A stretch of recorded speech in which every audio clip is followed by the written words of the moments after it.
Hey y'all, I'm Carrie, I'm Momo. and this is Monsters.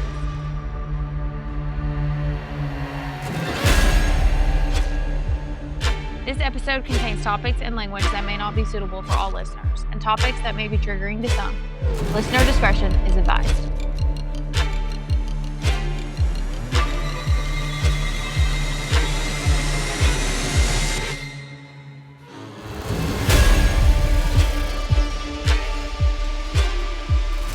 All right, so as everyone heard, Mandy's not back yet. We don't know when she'll be back full time, but we're working to figure it out so that way she'll be here when she can. She's still out of state, dealing with all of that. Mess. So, being out of state, everything she has going on, it's hard. So, sometimes she'll be here, sometimes she won't be. As everyone knows, family tragedy is hard. It's not easy trying to, deal with grief and navigate all that comes with being the executor of things, all of that. So, she'll be back with us momentarily. We wish her best, and hopefully everything will straighten itself out. Right. So we know that as a listener, it can be frustrating whenever a host is gone or episodes are late, things like that. We apologize for that, and we appreciate everyone, understanding and being supportive through all of that because it's a lot and it hasn't been easy on Mandy or her family. So we appreciate all of that. So now we're going to get into it. Where are we going today? We have a 2-in-1 today. It is a mystery, which we all love. And it is also an aspect that I love. Mandy hates it. We'll see how you feel. Along with being a mystery, it's also an unsolved true crime case. Ooh. Yep. I like those. So, I'm going to tell you about the Yuba County Five. So, only months before the nation had reeled from the unimaginable tragedy of the Hartford Circus fire, chaos, confusion, and overwhelming loss all brought to a devastating conclusion beneath a burning tent. But in the quiet, isolated corners of America, other kinds of tragedies were unfolding. Stories whispered, mysteries unsolved, where the lack of answers chills even more than any fire. Our story tonight is one of those. There's no flames, no noise, just 5 men and the silence that swallowed them whole. February 24th, 1978, Gridley, California. A small agricultural town where life moved at a steady, predictable pace. For 5 friends, this Friday night held the promise of simple enjoyment, a college basketball game. There was Jack Adruga, 30 years old. He was a quiet man who owned the green 1969 Mercury Montego. Nice car. Then there was Bill Sterling, who was 29, and Jackie Hewitt, 24, who were both said to be gentle souls. Ted Wire, 32, was friendly and outgoing. 4 of these men managed varying degrees of developmental or intellectual disabilities, but they were largely independent and found camaraderie in each other. And finally, Gary Mathis, who was 25, was a Vietnam vet whose struggles with paranoid schizophrenia were known, and he was the 5th and final man. He was still very much a part of this tight-knit group, despite his mental illnesses and the struggles that he faced. A lot of that was probably PTSD. Oh, yeah, I have no doubt in that. Yeah. But back then, diagnoses were not all that accurate. No. Shoot, today, most diagnoses ain't all that accurate. Right. So these 5 men called themselves the Boys. Every Friday, they gathered together for basketball games, car rides, and late-night snacks, a ritual that gave them structure and joy. For a group that sometimes felt out of step with the world, these simple traditions were everything. It wasn't just friendship, it was a family. The 5 friends weren't just close. They depended on each other in ways that went deeper than a basic friendship. 4 of them lived with, like I said, varying degrees of developmental disabilities, but they were functional, kind, and capable. Together, they made sense of a world that didn't always make sense back. Ain't that the truth? Right. Their routines gave them structure, the basketball games, car rides, familiar roads. They thrived in what was predictable. And that Friday night was supposed to be exactly that, predictable. They'd spend hours talking about basketball stats and laughing over inside jokes only they understood. They had plans that spring, a softball league, maybe even a road trip to LA to see a real NBA game. They were men with routines, dreams, and a shared love of simple joys. So that Friday night, they they joked about snacks and whether Chico could beat their hometown team. Someone forgot their lucky radio. Someone else swore they'd stop for burgers on the way back. It was a night that should have ended with laughter and a drive home under the stars, not in silence. So they were headed to a game at Chico State, which was about 50 miles away. A simple plan they'd executed many times before. They were last seen at roughly 8:30 p.m. at a market in Oroville where they bought snacks and drinks. The road ahead was clear, the night was young. But somehow, between that brightly lit store and the gymnasium of Chico, their path veered catastrophically off course. Damn. Saturday morning brought the first whispers of alarm. The men didn't come home. Days of fruitless searching passed along the main highways.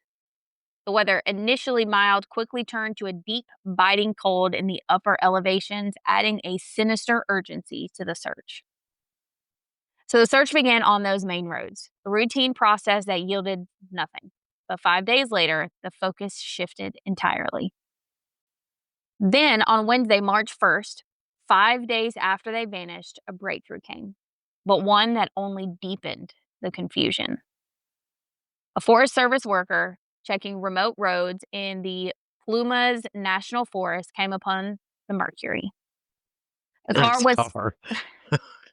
the car was stuck in snow and mud, roughly 60 miles in the wrong direction from their intended route. High on a winding logging road near Kimshu Lookout. Dang. Yep, so they ended up 60 miles in the complete opposite direction of where they were supposed to be going. On a logging road, no less. Somebody took a wrong turn. So this detour was baffling. It took them past their destination, past the town of Oroville, and deep into the trenches of unpaved wilderness far above the snow line. That don't make sense. They traveled well past a road-closed area as well. Somebody didn't want that car to be found. Mhm. So when the ranger first saw the car, he thought it might have been left by hunters or hikers. But as he wiped the frost from the windshield and saw the snack wrappers inside, candy bars, empty soda cans, something about it felt wrong. Too ordinary and too recent. So the car was discovered nearly 20 miles from the nearest sign of civilization. Yeah. So for 20 miles, there was no Nothing. people, nothing but forest. This wasn't just a wrong turn. It was a deliberate detour into nowhere. And the ranger that found the car said that it felt like finding a ghost, a car that was too clean, too still, sitting in the kind of silence that makes you whisper without knowing why. The ranger also said the air was so still, it felt like the mountain itself was holding its breath. No footprints, no sound, just the car, like a question left behind in the snow. The car was not disabled. The engine was functional and it had half a tank of gas, which would have been enough to get them out. They had tried to push it, judging by the marks that were left, but then just stopped. The driver's side window was down as if they'd been talking to someone. The bumble got him. Sorry, guys, we were talking about Rudolph earlier today. So inside the car, investigators found wallets with money, their keys, and uneaten snacks. See, now there's something wrong with that because men don't leave uneaten snacks. But so it wasn't robbery because there's Money and keys. Car right, alone is worth well, now it's worth some money, but right. So the police noted that this was not the action of men who had panicked. It was the deliberate action of men who left on foot, possibly expecting to return later. They had abandoned a functioning car and their personal effects in freezing conditions, walking away from full safety. Investigators were flustered. To say the They were least. perplexed. Why walk? The road ahead was too snowed in to drive, but turning around was possible. So why wouldn't they just turn around? Makes sense to me. The functional mercury could have served as a shelter, keeping them warm for hours. Yeah, Even because if if they you let it couldn't. idle, the engine running with the window rolled down, they'd at least stayed warm. Right. Even if they couldn't have turned around and gotten out, it still would have at least kept them warm until someone found them. Yeah. Yet they had tried to push the heavy vehicle, exhausting themselves up the road, and then just simply stopped, stepping out into the lethal cold. This wasn't a snap decision. It was a deliberate choice to walk away from their keys, their wallets, and their best chance at I survival. don't think they walked away on of their own volition. Well, that's part of the mystery. And I said another fancy word. So by now, 5 families were trapped in a nightmare without edges. No footprints, no blood, no sign of struggle, just a single car sitting in the snow like a tombstone.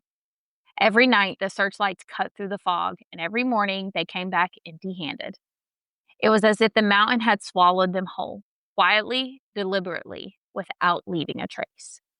So the car itself told a bizarre story of confusion and deliberate retreat. But it was the account of one man that suggested the retreat was born from fear. The mountain was brutal that time of year. Snow piled in thick, shifting drifts, swallowing whole roads overnight. Searchers described the silence as suffocating. No bird, no winds, only the soft hiss of falling snow and the groan of trees bending under its weight. I didn't think, sorry, not to, stop mid sentence, but I didn't think it snowed like that in California. It does up in the northern part, honey, Does it really? and it snows in the mountains. See, when I lived in California, 1, I was little, but 2, it was during the summertime. So, And it was also Southern California. It don't snow down there. oh, what is this? Northern California? Yes. Oh, Sorry, guys, I lived in California for 20 years. that's why I'm So, asking you because I'm like, I didn't think it snowed like yeah, that. it does in the northern part, honey. Look at that. Learned something new. Okay. Where'd That you makes say this sense. was? Orange? Yuba County. Yuba County, Yeah, hold that's on. what they're called. YU? BA. Yuba County 5. It's I'm trying to It's one see. of California's biggest unsolved mysteries. Yeah, see, it's up by Sacramento, and Sacramento's at the northern part of the state. That's what I was looking up. I was really little when we lived in California, so I don't Yeah. really know where anything I is. wasn't sure, that's why I had to pull it up. Oh, I know you and Aunt Debbie were the ones to. Okay. Anyway, so it said that this was a place that punished hesitation, where one wrong turn could erase you completely. You fell off the side of a mountain, and we're talking the Sierra Nevadas, and them they're higher than, if I'm not mistaken, they're higher, which I could be. I'm not the smartest crayon in the box. I think they're higher than the Appalachians. Really? Yeah. Because the Appalachians are huge. Well, so's the Sierra Nevada, honey. Really? Mhm. See, I don't really know a whole lot about California. North Carolina and the Appalachians got you covered. That's where I grew up, though. So Yeah. in school, you learn about all that Oh, yeah. out there. I didn't realize there were that many parts of California that were uninhabited like that. Oh, yeah. Oh, yeah, it gets too damn cold in those Sierra Nevadas. Huh. You think it gets cold here? We're talking wind chills of -100. We get into that. Wind chills, -100. Yeah, we get that here too. We haven't since you've come out here, but we have. Not Yeah. a -100. Yeah. A couple years ago, we got nothing but ice. We didn't get snow. We got ice. I got news for you. It gets like -100. My butt ain't coming out from underneath that electric blanket Oh, yeah, I know. unless it's the potty. Yeah. I think it was the year before you came out here or 2 years before you came out here. There were a couple of days I didn't go to work because it was just way too fucking cold. The boys could not go to school either. They canceled school the night before because It for was so 2 cold. days in a row because the wind chill was so cold that you walk outside It It just takes your breath you away. well, not just that, you were at risk of hypothermia just by walking outside. No, thank you. Right. So it gets that cold You're there. making me cold just talking about it. Okay, sorry, anyway. Okay. So the time of abandonment was near roughly 11:30 PM on Friday. Obviously, that's speculative. They got that based off of Just going to the store and right, but we don't really know 100%. sit they didn't have cell phones back then. Right. So this placed them in a region where the temperature hovered just below freezing. So just below 32 32 degrees. degrees. Yep. This was manageable for several hours with proper clothing. However, by the time the car was discovered on Wednesday, a thick sheet of snow and ice had locked the area down with temperatures plummeting. So the initial choice to walk away, while illogical, was only lethal because of the rapid, severe change in the environment that then followed. Yeah, because you can get warm up clothes on, you'll freeze to death in a matter of hours. Oh, yeah. So adding to that confusion was the unverified testimony of Joseph Schroons, a local resident, claimed that he had been on that same road late Friday night. Suffering from chest pains, what he had feared was a heart attack, he saw the Mercury and five men nearby. Schroons desperately pleaded with them for assistance, but according to his account, the men were agitated. One that matched the description of Gary Mathis was shining a flashlight erratically, seeming to illuminate the area, not the road itself. When Schroons cried out for help, one of the five men called out that they didn't need any help. So if true, they were alive together and lucid enough to refuse a chance at rescue around 11:30 p.m. that night. They deliberately rejected the only apparent chance of survival, a fact that defies all logic. Schroons' story, though disputed, painted a picture of panic. He remembered the group being oddly defensive. He saw the flashlight beam and not aimed at the road to help him, but sweeping the tree line as if they were actively searching or hiding from something that was lurking in the dark. Their refusal of help was direct. They weren't lost. They were busy. If Schroons' account is true, it means that at the moment of their vanishing, these men were not victims of confusion. They were in a state of active, intentional withdrawal from the outside world. Investigators widely dispute the reliability of Schroons' account, though, noting inconsistencies in his story. The immediate massive search was fruitless. A heavy snow fell after, acting as a perfect silent eraser, wiping away any of the five men's tracks. Yeah. So they can't even figure out where they went because of the snow that came. Yeah. Humans aren't built for that kind of silence. After hours of cold, hunger, and confusion, the mind begins to twist in on itself. Yeah, it does. You start to see things that aren't there, hear voices that don't exist, and in the dark, more than anywhere, every sound becomes a threat and every shadow becomes a reason to run. The weeks passed, snow fell, and hope thinned. The search teams kept coming back with the same three words: nothing new found. For the families, time froze right alongside the mountain. They kept setting the table for five, kept checking the driveway at night. Some left the porch lights burning for years. It wasn't grief that lived with them. It was limbo. Years later, some of their parents still kept the same phone numbers listed in the directory just in case one of the boys ever called home. Hope doesn't fade on a schedule, it just grows quieter. But the mountain never forgets what it swallows. 4 long months after they vanished, the spring thaw finally began to reveal the grim, impossible truth. The intense initial search, defeated by the weather, saw the case go cold until the early summer thaw in June of 1978, when the mountain began to surrender its grim evidence. Dang, I was only 17. Oh, yeah, I guess you were, huh? I wasn't even thought of yet. Neither was your mama. So the discovery of the bodies didn't bring any peace. It only deepened the horror and mystery. Every clue felt like it should lead to an answer, but each one led to another dead end. It was as if the mountain had designed the mystery itself, giving just enough to torment, but never enough to explain. On June 4th, a group of motorcyclists discovered a small, isolated U.S. Forest Service trailer, roughly 19 miles from the spot where the Mercury had been abandoned. The lock had been broken off the door and tossed aside, a clear sign of forced entry. Inside was the body of Ted, who early reports had misidentified as Jack Hewitt, but it was Ted unmistakably. Crucially, the interior of the trailer showed no evidence of a struggle, forced restraint, or blood, complicating any theory of violence. Wait, you just read to death? So the trailer was fully equipped. It contained a working propane tank for heat, dry blankets, and a stack of emergency sea rations. I'd have been turning that propane on, wrapping up in all the blankets, and eating something. You would think anybody would. I'm a fat girl. I'm gonna eat.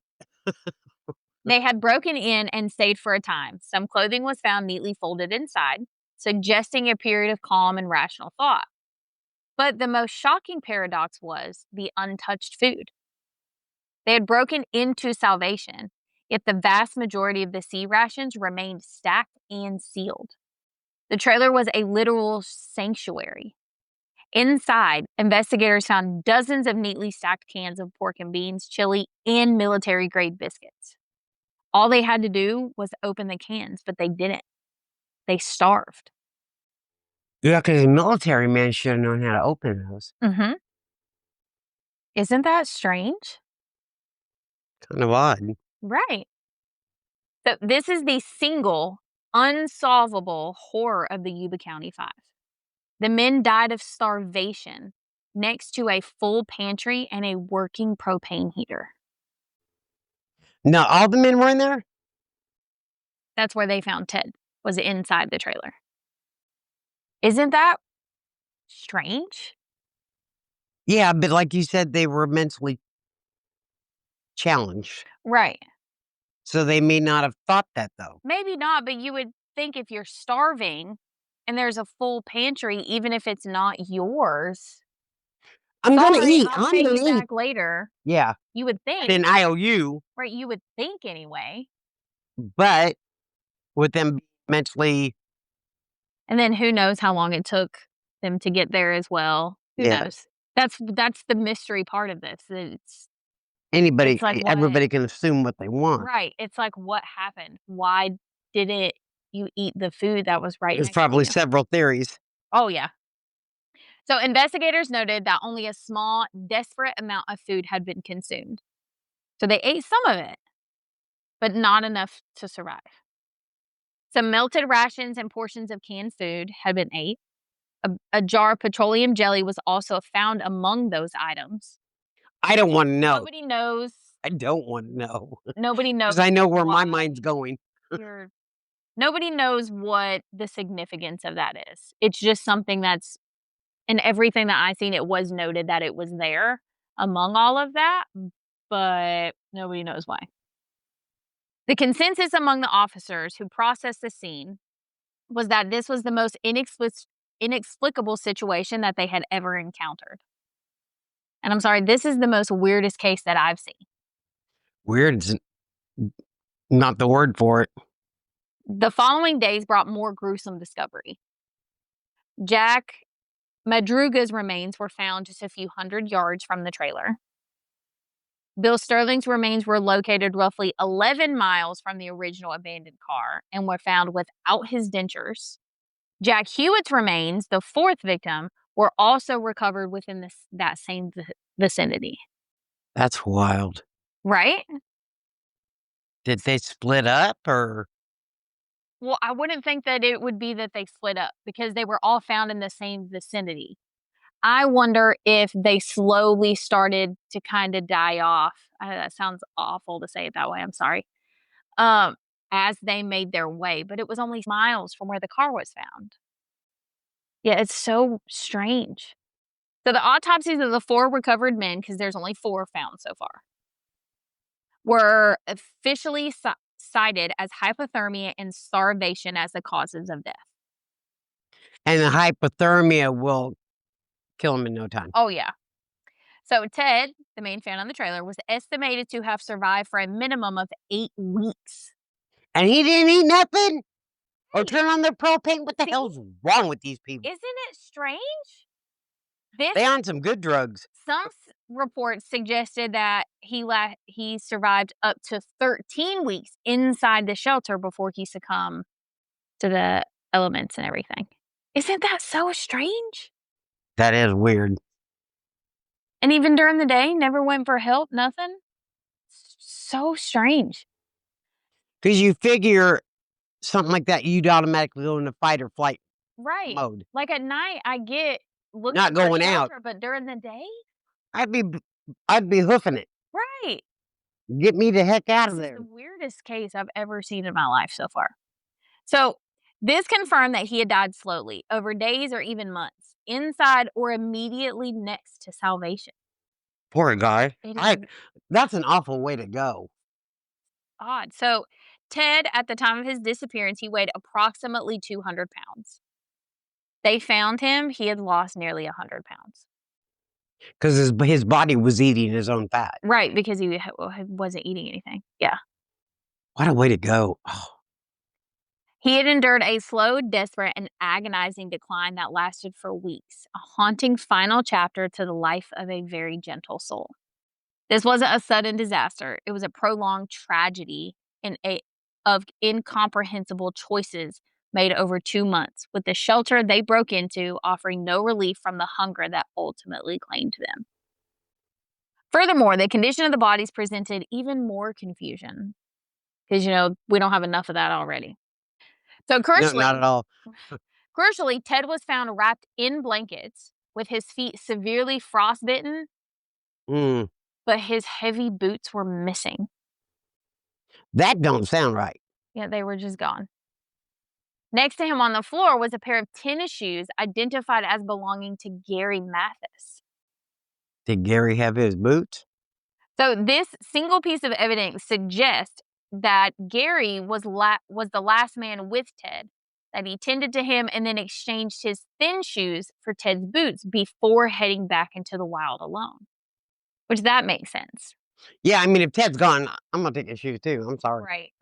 Sounds awful, but But it's fight or flight. right. So this final rational act complicates every single mystery, suggesting a moment of clear thought amid the crisis. The overall pattern of discarded shoes, thin, mismatched footwear, and Ted's frostbite is consistent with paradoxical undressing or terminal burrowing, which this is normal, where victims of severe hypothermia become so disoriented that they strip off vital clothing or seek enclosed spaces moments before death, further pointing to a complete collapse of rational thought. Because when you have hypothermia, your body Shuts down. your body makes so your brain makes you think you're hot. So then you start ripping your clothes off because you're hot, but you're not actually hot. You're freezing. And your body's shutting down. Right. And a lot of hypothermia patients do that. A lot of people that die of hypothermia are found naked or near naked, missing vital clothes that are needed to keep them warm, things like That's a scary sight. that. So, furthermore, Ted's gold watch and signet ring were found neatly placed on the dashboard of the Mercury, suggesting a strange final decision to leave behind all personal values before entering the wilderness. But you figured they'd take it with them so they could identify themselves. You would think, yeah. They could be identified. Yeah, you would think so. Well, that don't make no sense. So the ultimate question was the fate of the one missing man, Gary Mathis, because they've only found 4 of the 5. His body was never found. Some animal ate his ass. His absence only compounded the terrible unanswered questions surrounding their final hours. 4 men had been recovered, and the veteran was lost to the mountain forever. Isn't that so strange? He's alive, so he's alive living in Vegas. Probably not now. Well, yeah. He was how old? He's in his 30s. Okay, that was he would only be in his late 70s. Oh, yeah, that's true. Anyway, so 3 main theories emerged, each more unsettling than the last. First, psychosis and misdirection. Mhm. Then, an external threat. And finally, the simplest and perhaps the coolest, environmental disorientation. So when logic fails, we reach for stories. We start weaving explanations to fill in the silence. Because silence, especially this kind, doesn't feel natural, it feels intentional. So the first theory focuses on, like I said, psychosis and misdirection, centering around Gary Mathis. As a Vietnam veteran struggling with paranoid schizophrenia, the extreme stress of being stranded in the cold could have triggered a major episode. Yeah. Mathis was the most capable of the group, and they trusted him inexplicably. If he became convinced that the car was bugged, or that food in the cabin was poisoned, or that an external group was chasing them, they would follow his lead. This one tragic possibility, a final fatal betrayal of one man's mind, is the only factor that logically explains the refusal of eating the food, the bizarre organized state of the trailer, and Gary's final unexplained disappearance. So, the fact that they would follow him because they trusted him, they would have acted accordingly based off whatever belief it was that he had in that moment. They would have chose starvation over an imagined danger just because he said it. Yeah. And the evidence inside the trailer supports this. Calm organization, food untouched, and Gary's shoes left behind in like a final clue. I think they were all there in the shelter Mm-hmm. up until the dude died. Yeah. And then they just kind of, Spread out. yeah. So the fact that Gary remains missing should suggest his acute condition may have led him the furthest from the shelter. This theory remains highly speculative, though. We know Gary had been involuntarily committed several times, and his specific delusion often involved a fear of police or government agents, which could explain the group's frantic attempt to hide or flee. Yeah, now I can see that. Mm-hmm. But why has he never been found? I think he froze to death out in the mountains. You know what I mean? Like, the other four were found. Yeah, but the further you get in those mountains, the harder it's gonna be. Right, but I mean, like, so they knew the vicinity that they were in, Yeah, right? but who knows how far he got? So you start there and then move out. Yeah, but who knows how far he got? He coulda got 20 miles from there being a military man, honey. Yeah, They're but with no subject food, you know what I mean? In the We don't know if temperatures. he took rations with him or not, though. I don't know. It's so strange. It's so strange. Okay. So now we move into the second theory, which is an external threat. The refusal to accept help from Joseph Schwoons, if you believe his story, is the key piece of evidence here, suggesting that the men were actively hiding from something or someone. This could have been an encounter with drug dealers, a criminal group, an isolated hostile individual, anything. If a sixth man or another group was involved, they might have forced the five off the road.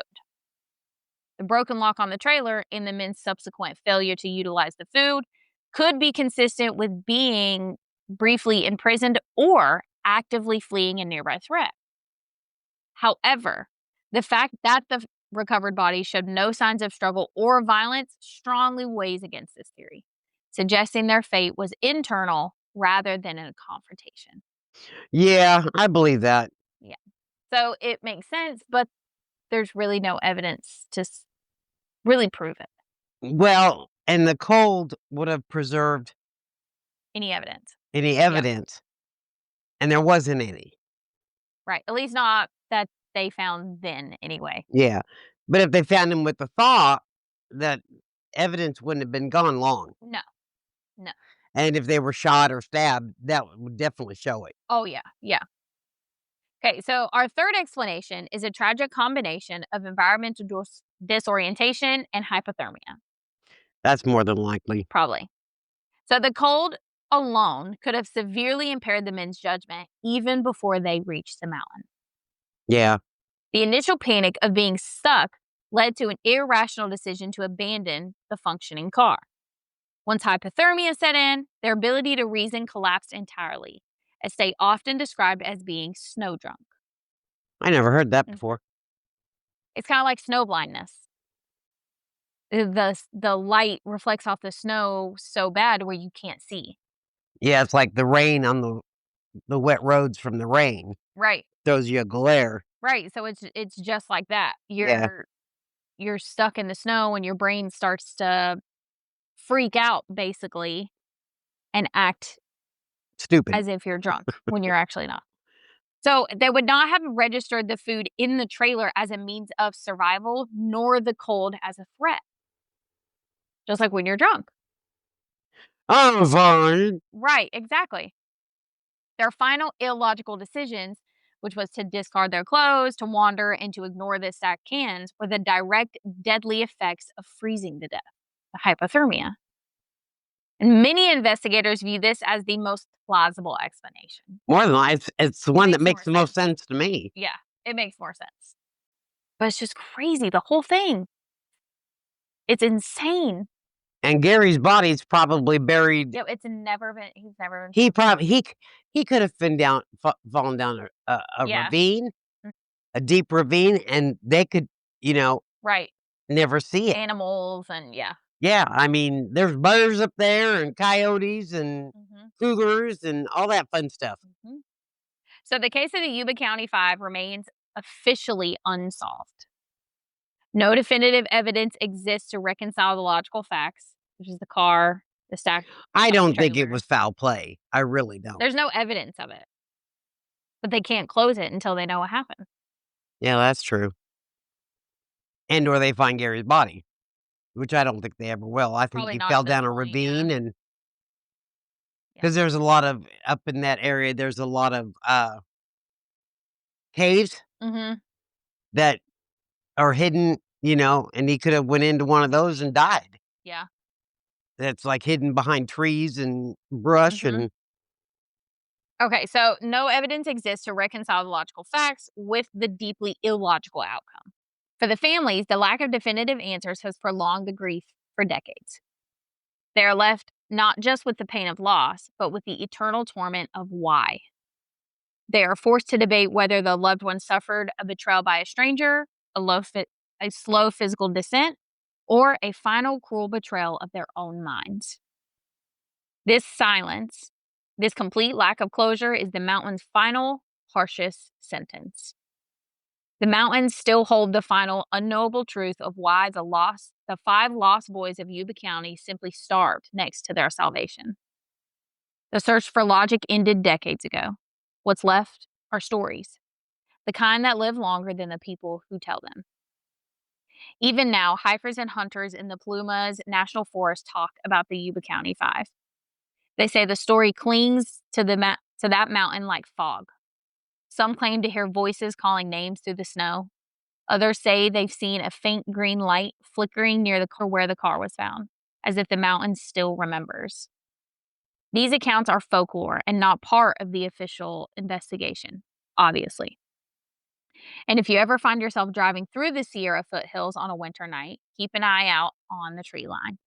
Locals say that you can still see five shadows moving through the snow searching for the road home. In the years that have followed, new sheriffs have come and went, each reopening the files, hoping to see something that the others had missed. But the evidence never changes, and neither does the silence. This case remains one of California's coldest, a reminder that not every mystery is meant to be solved. Some monsters have claws or knives, others are made of isolation, darkness, and fear. That whispers that logic will save you right up until it doesn't. The Yuba County Five remind us that sometimes the monster is the moment you step off the map. Maybe the real tragedy isn't that they got lost, but that something in that silence made them stay lost. Like the mountain didn't just trap them, it convinced them to stop fighting. And the only witness to what truly happened that night remains the cold, silent mountain itself. and the good Lord above. Right. And maybe somewhere beneath that snow, the wind still carries their names, whispered to anyone willing to listen. And that is our story on the Yuba County Five. That's wild.